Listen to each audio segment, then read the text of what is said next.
स्वागत है आपका इंडियन प्रेस हाउस में। आपके साथ मैं हूं अफीफा मलिक। देश की राजनीति अक्सर शोर, आरोप, टकराव और बयानबाजी में उलझी रहती है, जहां काम से ज्यादा बहस सुर्खियों में रहती है।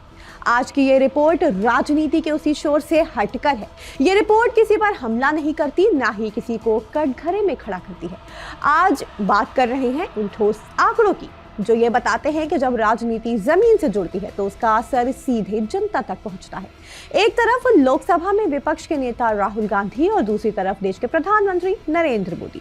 सत्ता और विपक्ष की इस तुलना में आज मुद्दा राजनीति नहीं बल्कि काम और रिजल्ट्स है। आज आपको बताएंगे कि विकास के मामले में दोनों के रिकॉर्ड्स क्या कहते हैं। आज की ये रिपोर्ट नारे नहीं, आरोप नहीं बल्कि काम के ठोस आंकड़े सामने रखती है। भारत में सांसद स्थानीय क्षेत्र विकास योजना यानी members of parliament local area development scheme किसी भी सांसद के जमीनी कामकाज का पैमाना मानी जाती है। इस योजना के तहत सांसद अपने क्षेत्र में बुनियादी सुविधाओं जैसे कि सड़क, शिक्षा, स्वास्थ्य, पेयजल और सामुदायिक विकास से जुड़े कार्यों की सिफारिश करते हैं। Members of parliament local area development scheme से जुड़े आंकड़े ये बताते हैं कि कोई जनप्रतिनिधि केवल भाषणों तक सीमित है या फिर वास्तव में जमीन पर विकास को आगे बढ़ा रहा है। लोकसभा में विपक्ष के नेता राहुल गांधी भले ही वर्तमान में किसी सरकारी पद पर ना हो, लेकिन बतौर सांसद उनका रिकॉर्ड ध्यान खींचता है। आधिकारिक पोर्टल के अनुसार राहुल गांधी ने कुल 165 परियोजनाओं की सिफारिश की, जिनमें से 145 परियोजनाएं पूरी हो चुकी हैं, यानी करीब 88% विकास कार्यों की पूर्णता। ये आंकड़े साफ संकेत देते हैं कि उनकी भूमिका केवल राजनीतिक आलोचना तक सीमित नहीं रही, बल्कि जमीनी स्तर पर विकास कार्य भी आगे बढ़ रहे हैं।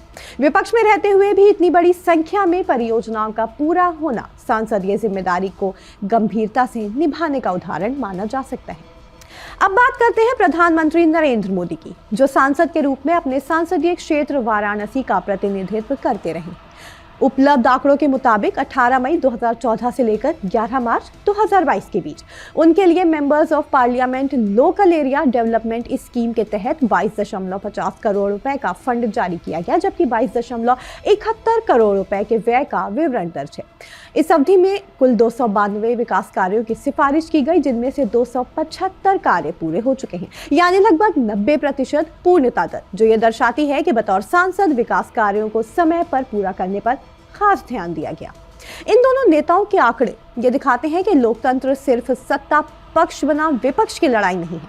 जब विकास कार्यों को निष्पक्ष रूप से देखा जाता है तो तस्वीर कहीं ज्यादा संतुलित और सकारात्मक नजर आती है। सत्ता में हो या विपक्ष में, जब सांसद योजनाओं को गंभीरता से लेते हैं और अपने क्षेत्र की जरूरतों को समझते हैं तो उसका सीधा लाभ आम जनता को मिलता है। ये रिपोर्ट सिर्फ राहुल गांधी या फिर पीएम मोदी तक सीमित नहीं है। ये एक संदेश है कांग्रेस, भाजपा, समाजवादी पार्टी और देश की सभी राजनीतिक पार्टियों के सांसदों के लिए कि लोकतंत्र की असली कसौटी बयान नहीं बल्कि परिणाम है। जनता अब वादों से आगे बढ़ चुकी है, उसे काम चाहिए, और जो काम करता है उसकी निष्पक्ष सराहना करना भी लोकतंत्र की मजबूती का सबसे बड़ा सबूत। आखिरकार इन आंकड़ों से निकलने वाला सबसे बड़ा संदेश यही है कि लोकतंत्र की असली ताकत शोर में नहीं बल्कि जिम्मेदारी में छुपी होती है। जब सत्ता और विपक्ष दोनों ही अपने दायित्व को समझते हैं और विकास को प्राथमिकता देते हैं, तब राजनीति सिर्फ बहस का मंच नहीं रह जाती बल्कि जनता की जिंदगी बदलने का जरिया बनती है। राहुल गांधी हो या फिर पीएम मोदी हो, काम सिर्फ जनता के लिए होता है, और एक स्वस्थ लोकतंत्र में सबसे अच्छी परंपरा यही है कि अच्छे काम की सराहना की जाए, चाहे वो किसी भी राजनीतिक खेमे से ही क्यों ना हो।